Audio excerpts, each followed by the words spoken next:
They thought they could take her. Just like that. Quietly. Swiftly. As if humanity wouldn't notice, or worse, wouldn't care. To the Zarkan Dominion, she was just another conquest, another glittering gem to add to their empire of trophies.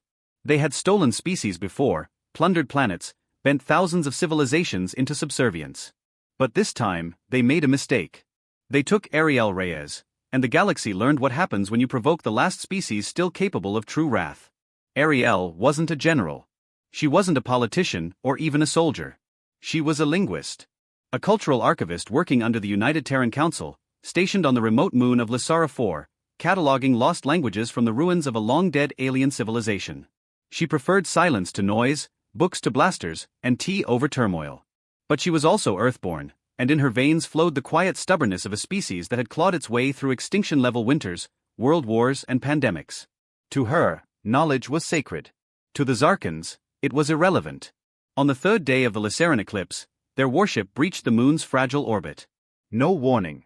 No transmission. No declaration of war. Their elite unit, the Velcrothi Talons, descended like shadows and stormed the archaeological site. The guards were incinerated in seconds. Her team was slaughtered. And Ariel was taken alive. They draped her in chains of light. They caged her in glass forged from neutron stars. And they paraded her, across systems, as a symbol of dominion. The last free Terran woman beyond Sol, now a prize on display in the obsidian palace of Emperor Karektal. It was meant as a message. A message to the fractious races watching from the shadows, that even Earth with all its fury and fire, could not protect its own. But they didn't understand what they had done. Humanity, scattered though it was across the stars, had never forgotten. Not the genocides. Not the humiliations. Not the treaties that bled them dry. Peace, for humanity, had always been laced with memory. And the moment Ariel's capture was confirmed, something ancient and volcanic stirred beneath the surface of human unity. Across Mars, Earth, Europa, the Belt, Titan series, screens went black. Then a single image played, Ariel bound, staring calmly into a crowd of roaring alien aristocrats. She wasn't crying. She wasn't begging. Her eyes, cold, unwavering, looked into the camera and mouthed a single word. Remember. That word was the spark. Within 72 hours, the Terran High Command initiated Protocol Emberfall, a contingency plan buried so deep in Blacksite archives that even its creators doubted it would ever be used. It called for absolute mobilization, total intelligence blackout, and reactivation of every dormant Terran war asset, from AI fleets to planetary bunkers to cybernetic sleeper agents hidden among alien colonies. It was not war. It was retribution. The Zarkans didn't even realize they were targets until it was too late.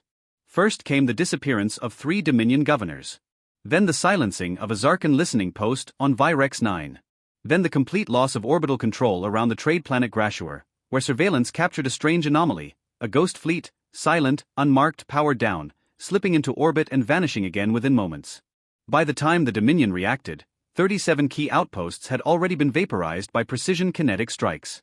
Their communications failed not because of jamming, but because every relay had been infected with a virus encoded in human music. Ariel's music. The ancient song she archived, repurposed as code, bringing Zarkan systems to their knees. Then came the message. Broadcast on all frequencies, in every tongue. You held one. We now hold hundreds. Release her, or we dismantle your future. 1 star at a time. The Emperor laughed. He had faced rebellions. Put down insurrections. Bombed entire moons to ash just to make a point. Human threats are theater, he sneered. They lack the will to burn. So humanity showed him the fire. They didn't storm the palace. They didn't deploy armies. They broke the Dominion with surgical vengeance. They sabotaged the atmospheric processors on Zarkan farming worlds, causing ecological collapse. They reprogrammed the AI servants of the elite to whisper Ariel's name every time they slept. They turned the Emperor's own daughter into a double agent by unlocking the emotional inhibitors placed in her mind, and letting her feel for the first time. The rebellion spread, but not with guns. With truth. Ariel's story became gospel among the oppressed.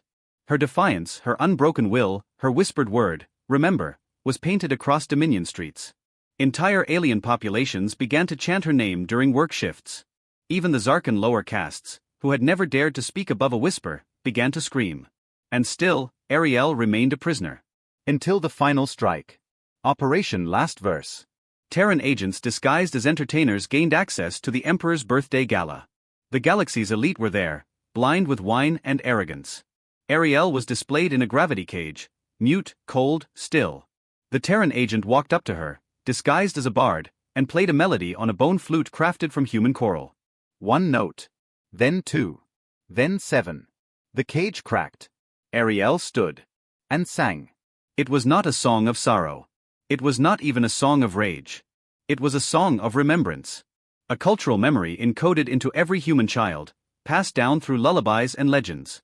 It reached the minds of every human listening on hidden channels across the stars. It triggered the final phase.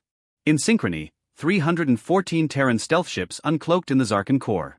Within minutes, key infrastructure was destroyed. The palace fell into chaos. The Emperor fled, but found his escape routes sealed by his own people. Riots tore through his cities. And at the heart of it all stood Ariel. Freed. Silent no longer. The Emperor was captured, not by soldiers, but by former slaves. Ariel stood over him, not with a weapon, but with a book. The world you tried to erase, she said softly, will write your ending. The Dominion collapsed in less than a month. Humanity did not colonize its worlds. It didn't gloat. It didn't enslave. It freed them. Ariel refused any political office. She disappeared after the trial. Some say she returned to Lysara to finish her work.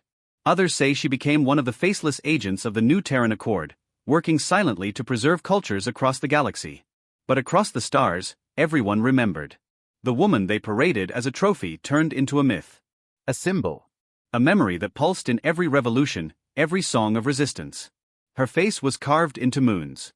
Her name used as a unit of measure for bravery.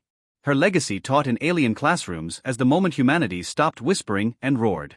And when the next empire asked if Earth still remembered how to burn, the answer came not in missiles, but in a single whispered name.